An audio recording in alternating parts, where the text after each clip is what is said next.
ঢাকায় সবজির বাজারে যেন আগুন জ্বলছে।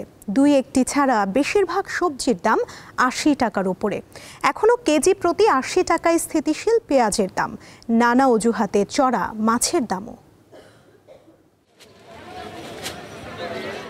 ভাদ্রের সূর্যটা মাথার ওপর যেভাবে গনগনে তাপ ছড়াচ্ছে, তার থেকেও যেন বেশি উত্তাপ রাজধানীর সবজির বাজারে। সাপ্তাহিক ছুটির দিনে কারওয়ান বাজারে ঢুকতেই দেখা যায় পটল, ঢেঁড়স, পেঁপে, ঝিঙা, মুখী কচু, ধুন্দল সহ বিভিন্ন সবজি। তবে ৮০ টাকার নিচে মিলছে না কিছুই। শীতকালীন হলেও টমেটো, গাজর এখন প্রায় সারা বছরই পাওয়া যায়, কিন্তু দাম বেশ চড়া। একে তো প্রচন্ড পরিমাণ গরম, তার উপরে বাজারে সবজির দাম তার চেয়ে বেশি গরম। আমি জানতে চাই, কিন্তু আসলে কারণটা জানি না, কিন্তু কিনতে হয়, খেতে হবে, বাঁচতে হবে, এই জন্য আমাকে কিনতেই হবে। সবজির দাম আছে মোটামুটি ভালোই, 50-60 টাকা কেজি। আর এখন এই সময় তো প্রতি বছরই দাম একটু বাড়তি থাকে। আলুর দামই এখন স্বস্তি দিচ্ছে ক্রেতাকে, তবে পেঁয়াজের ঝাঁজ কমেনি একটুও।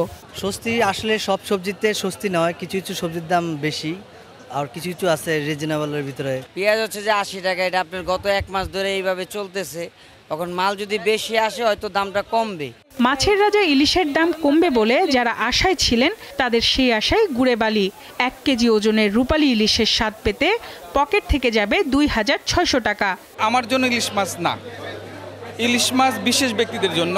বিভিন্ন ধরনের যে মাছ যেটা ছিল এইটা ২০-৪০টা সব মাছের দাম বাড়তি। আর আপনি নদীর মাছ তো সাধারণ মাছ কিনা খাওয়ার মাছ, এটার দাম অনেক বেশি। অন্যান্য মাছের বাজার নিয়েও ক্রেতার অভিযোগ কম নয়।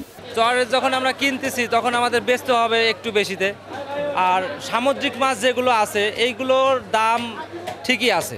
আমি আসলে সবসময় রুই, কাতলা এবং মিরকাই কিনি, সেহেতু আজকে রুই মাছটার দাম একটু বেশি। এছাড়াও কারওয়ান বাজারে গরু ৭৫০ ও খাসি ১২০০ টাকায় বিক্রি হতে দেখা যায়।